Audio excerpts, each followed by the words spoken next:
I have no respect for them. Yan ang sinabi ni VP Sara nung tinanong siya kung bakit siya I have no respect for them. Yan ang sinabi ni VP Sara nang siya ay in-interview kanina. My goodness, ayan na. Nag-uumpisa na ang war. Ang gera sa gitna ni VP Sara Duterte at Franz Castro at Risa Hontiveros, mga kodyero. Pero bago natin pag-usapan yan, as usual, tayo muna ay magbibigay pugay sa mga kaibigan natin sa Sendwave! Okay, kung kayo po ay nasa US, UK, Canada, Italy, France, Spain, Ireland, and Belgium, ay pwede na po ay magpadala sa Pilipinas sa pamamagitan po ni Sendwave. Ang maganda pa po dyan, mga kodyero, ay wala ho yang remittance fees. Ang gagawin nyo lang ay download ang Sendwave app. Ayan, download nyo yung app. Gawa kayo ng account, ilagay nyo bank account details nyo at pwede na ay magpadala sa GCash, sa iba't ibang mga bangko at sa iba't iba ring mga pawn shops dito sa bansa. At kapag ginamit nyo po ang promo code na Coach Jarrett ay makakuha pa kayo ng karagdagang $20 free credit. Ay, ito pala. Ayan, sa inyong unang padala. Kaya yan mga kutsero, gamitin na mo si Sendwave for all of your remittance needs. Alright. Ito na nga mga kutsero. Ay, my goodness! Nung nabasa ko to, nagulat. Nagulat ako mga kutsero. Hindi ko po in-expect na magsasalita ng ganito. In-expect ko naman na prangka si VP Sara. Pero hindi ko in-expect na magiging ganito ka-harsh. Ganito ka-harsh mga kutsero ang mga salita niya laban kay Risa Hontiveros at kay Franz Castro. Ito po yung balita ng Manila Bulletin kanina. Ang sinabi, VP Duterte explains why she singled out Castro and Hontiveros. I have no respect for them. Uy, my goodness, guys. Wala rong respeto. Ayan. This was what Vice President and Education Secretary Sara Duterte said on Tuesday, September 12, when asked why she singled out ACT Teachers Party List Representative Castro and Opposition Senator Risa Hontiveros when she issued an earlier statement against those questioning her office's use of confidential funds. Ayan, mga kutsero. Alam naman natin, mga kutsero, kahapon, yung kanyang mga inilabas na statements. Mabibigat ho talaga. Mabibigat ho yung kanyang mga binitawang salita kahapon. Tulad nito, ayan, flair for drama, 'di ba? Tinawag niya si Risa Hontiveros na wala nang ginawa kundi magdrama. Totoo din naman kasi 'yun. Madrama talaga 'to si Risa Hontiveros. Madrama talaga siya. It's true. Masakit ba, Risa Hontiveros, na you were called out on your political strategy? Political strategy niya 'yan para makakuha ng what do you call this? Awa siguro, makakuha ng pabor sa publiko. Kasi mga kutsero, if you sound like the damsel in distress, tulad nga nun, yung madrama, syempre, mas tayo mga Pilipino, maano tayo dyan sa underdog mentality. Kung sino yung ape, yun ang dapat kinakampihan. So, ganun yung naging strategy ni Risa Hontiveros. At sinabi rin kasi kahapon ni VP Sara tungkol naman kay Franz Castro, hindi naman abogado, hindi auditor, pero ang lakas makapuna sa batas at sa COA. Ayan, ang napapala. Yun. Yan. Kaya di ba pinaggigigilan siya ngayon?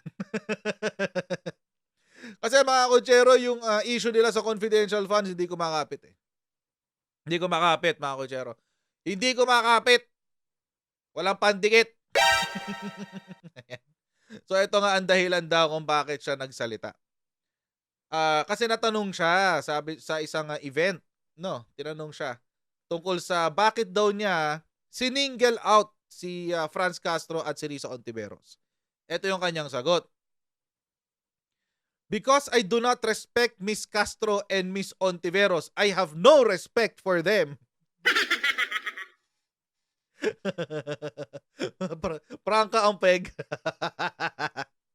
Hindi raw kayo nirespeto. Actually, mga kutsero, I think hindi lang naman si VP Sara ang walang respeto. kay Castro at kay Ontiveros. I think mga kutsero, marami yung Pilipino would share the same sentiment. Pasensya kayo. Okay, tapos ito pa. A statement from Vice President on Monday, September 11, thanked President Ferdinand Bongbong Marcos Jr. and several officials of his administration for showing their support and backing the 125 million confidential and intelligence fund. The Office of the Vice President requested from the Office of the President in December 2022 despite the lack of a line item for it under the 2022 GAA for the OVP. Ayun. Mga kutsero, napaliwanag na po natin ito. Ilang beses na. Okay. Una, wala akong illegal dito. Bakit? Kasi may provision po sa National Expenditure Plan and doon po sa napirmahang GAA, in General Appropriations Act of 2022, na yung contingency funds ay pwede mong ibigay sa ibang ahensya. Okay? For new and urgent programs, projects, and activities. Yan. So, ang binigay po kay VP Sara ay galing sa contingency funds ng Pangulo. Okay. Pangalawang dahilan bakit po hindi siya illegal.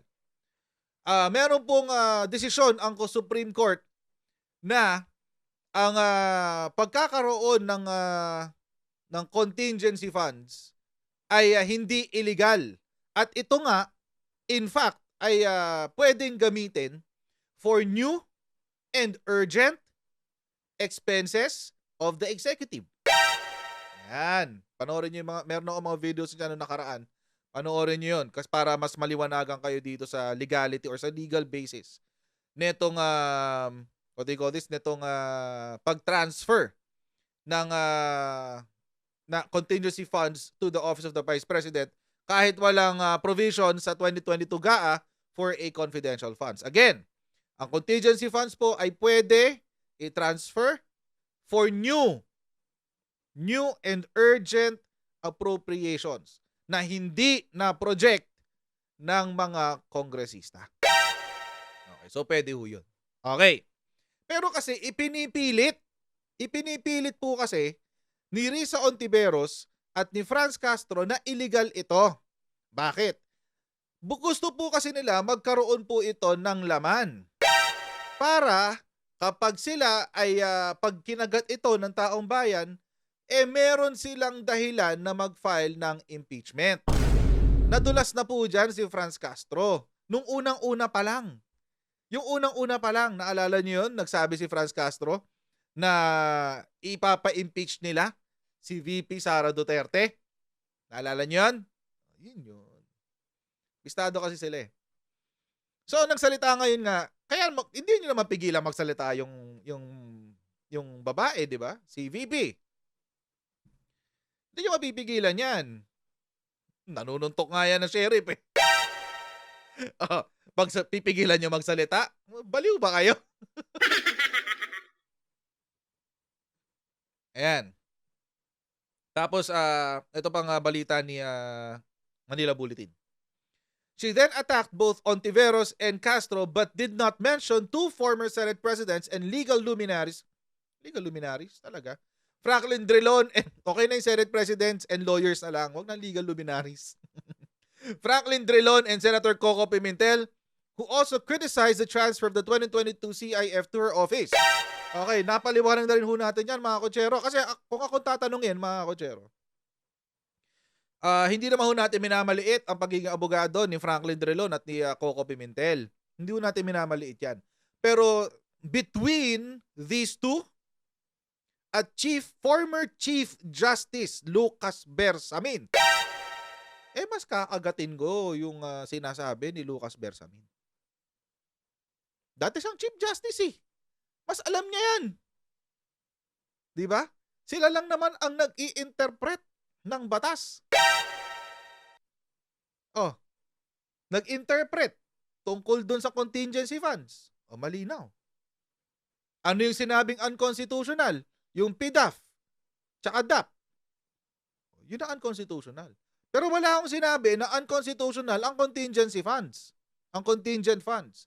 Wala akong sinasabing illegal yan. Lalo na, wala rin nung sinabi na illegal i-transfer yung contingent funds to new and urgent tawag dito, programs of the executive. Wala akong sinabing mali. In fact, ang sinabi pa nga ng Supreme Court, mga kotsero, pag tinanggalan mo yung contingency funds, pag naging unconstitutional yan, tinatanggalan mo ng kakayahan ang Kongreso na magbigay ng kakayanan sa executive na gawin ang kanilang trabaho. Shout out sa ating Supreme Court. Ayan. So, ayun. So, kahit sabihin po ni Franklin Drilon at Senator Coco Pimentel, mukhang mas maniniwala ako sa dating Chief Justice. Anyway, ito sinabi. Ano bang sinabi sa balita? In her answer to Duterte's tirade against her offices,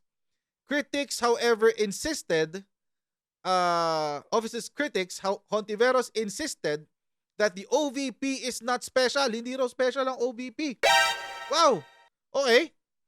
For its budget not to undergo due process. Patawa naman talaga to si Risa Hontiveros. Kaya nga kayo nandiyan eh. Kaya nga nag-budget deliberation kayo, di ba? Ba sabi? She dared the country's second highest official, if you're so confident about these confidential funds, then defend them publicly. Ulitin ko lang, sinabi ko na ho ito kahapon. Anong parte sa salitang confidential ang hindi nyo po naiintindihan?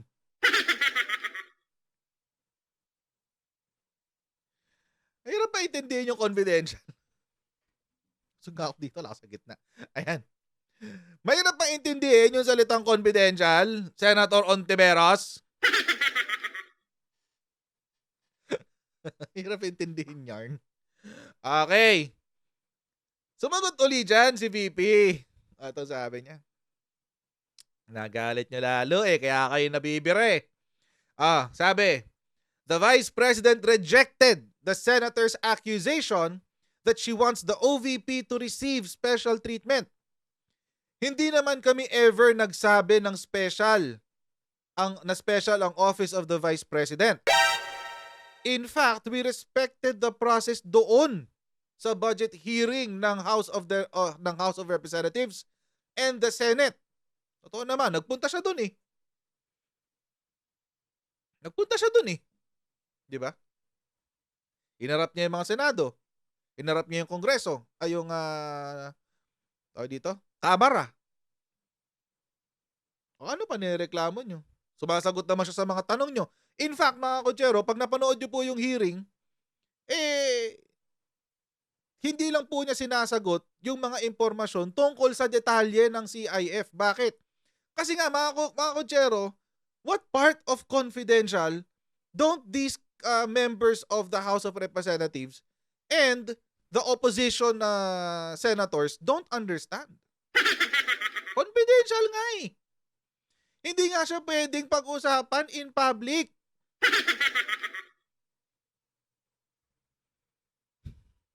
Tapos ipipilit nyo. The official explained that they repeatedly explained the proposal which they based on their work. Sabi ni VP Sara. The decision whether to grant confidential funds is really up to Congress kasi sila yung merong power of the purse. Totoo yan. Hindi medyo sarcastic yung sinabi ni VP Sara dito. Pero totoo yan. Sa kanila manggagaling talaga yan. Kasi sila yung may kapangyarihan para magbigay ng budget. Because mga kotsero, ang GAA po ay isang batas. At ang nag-a-approve pa po ng GAA ay ang Kongreso. Kaya po nasa kanila yung kapangyarihan para bigyan ng pera ang ating gobyerno. Di kung ayaw niyong bigyan ng CIF, di wag niyong bigyan. Kayo may kapangyarihan dyan eh. Nagpo-propose lang naman yung executive. Pero kayo may kapangyarihan dyan. Di wag niyong bigyan. Big deal. Sinabi na nga rin ni VP Sara, kung ayaw niyo kami bigyan, di wag, mabubuhay kami. Mas madali lang daw ang trabaho kung meron. Kaso, Maarte kayo eh. Ay, nako.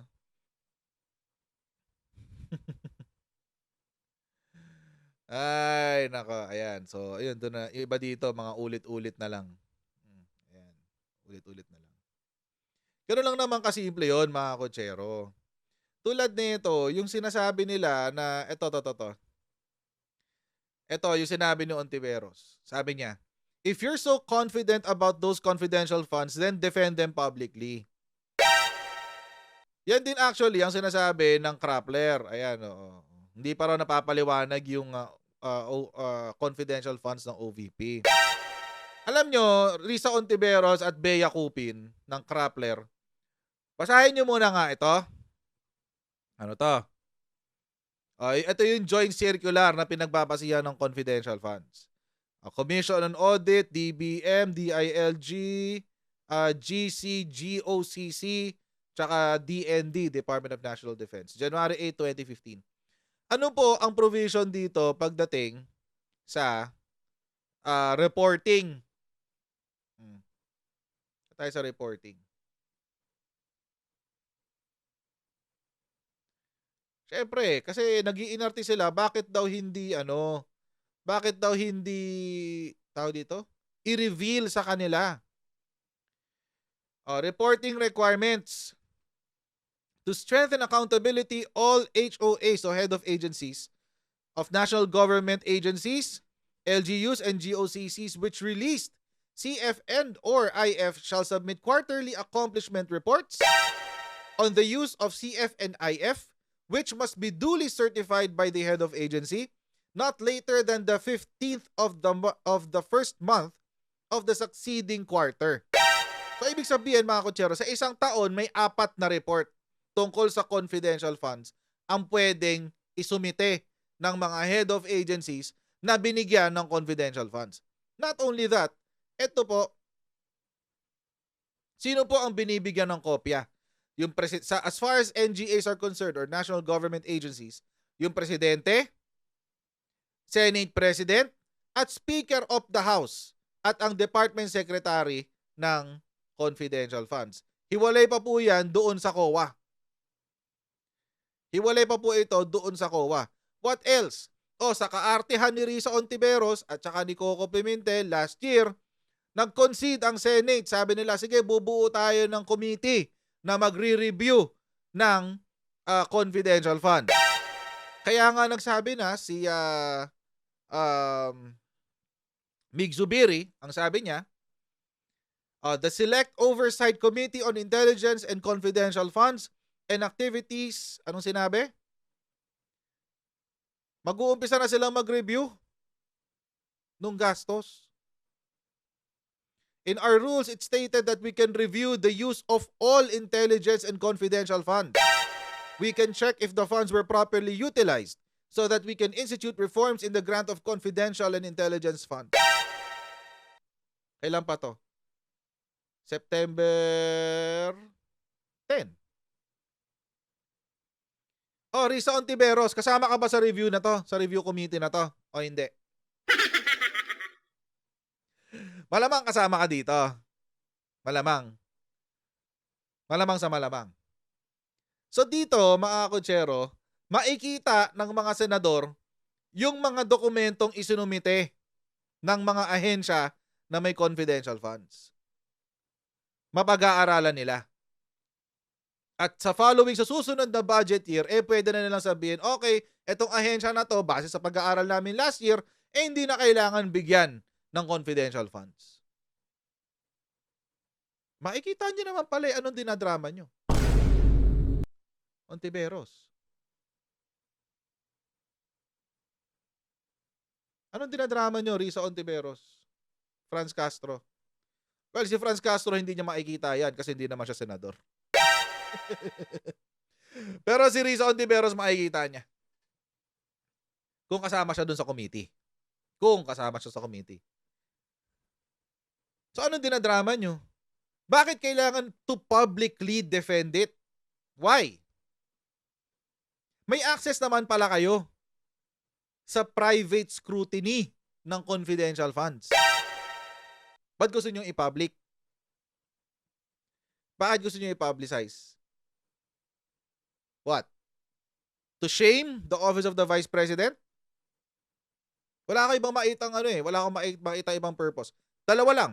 Either to shame the office of the Vice President, number one, at gamiting tool itong confidential funds para siraan si VP Sara Duterte for 2028, or para ma-public ang strategy ng iba't ibang ahensya, ma-publicize ang strategy ng Department of Education sa kung paano sasawatain o paano lalabanan ang insurgency at ang recruitment to the CPP, NPA, NDF. Yun lang naiisip ko. Other than that, yung sinasabi nila na para sa bayan, kalokohan yan. Hindi ako naniniwala dyan.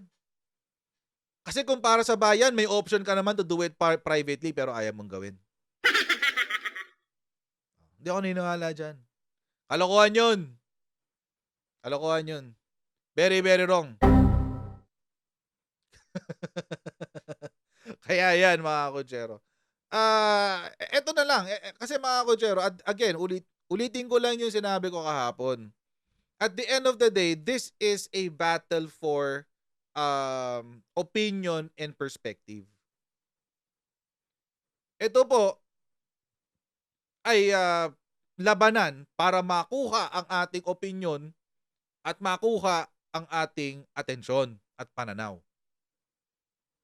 Gusto ho nung dalawa, si Risa Ontiveros tsaka si Franz Castro, yung pananaw nila ang paniniwalaan natin. Yun ho ang gusto nila mangyari. Regardless kung tama sila o mali, hindi na importante yon. Ang importante, kung ano yung binabato nila, kung ano yung lumalabas sa mga bibig nila, yon ang paniniwalaan natin. Ang tanong, mangyayari ba yun? I doubt. I highly doubt that it will happen. Sabi ko nga sa inyo, nagtataka pa ako paano nanalo si Risa Ontiveros. Pero siya yung pinakahuli. Siya yung last doon sa mga nanalong senador. Konti lang ang margin ng kanyang pagkapanalo. Yung layo ba? Konti lang, parang 200, 300,000 lang yata. If I'm not mistaken. I could be wrong, but pagkakaalam ko, maliit lang. So, I can safely say na nanalo si Risa Ontiveros dahil sa tsamba. But, she's there. Di ba? She's, hindi ko alam, ba't siya nandyan? May mga bumoto kasi. But anyway, so mga kutsero, mahaba-haba pa to. May 5 taon pang gagawin itong 2 tao na to. 5 taon pa nila gagawin to. So kailangan po maging mapagmatsyag po tayo, maging maingat para hindi po tayo malaglag sa mga kalokohan nila. So, ganito na po tayo mga kutsero. Huwag niyo pong kalimutan mag-like, share, and subscribe sa ating Coach Jared YouTube channel. Paki-follow na rin po yung ating Facebook page. At napaka-importante po na pag-share po ng videos natin mga kutsero ha. Huwag niyo pong kalimutan yan para alam po ng buong mundo kung ano pinag-uusapan natin dito sa ating live stream, sa ating channel. And, ayun, I'll see all of you in our next Coach Jared Live, guys. Alright? So, bye everyone. See you next time. Bye!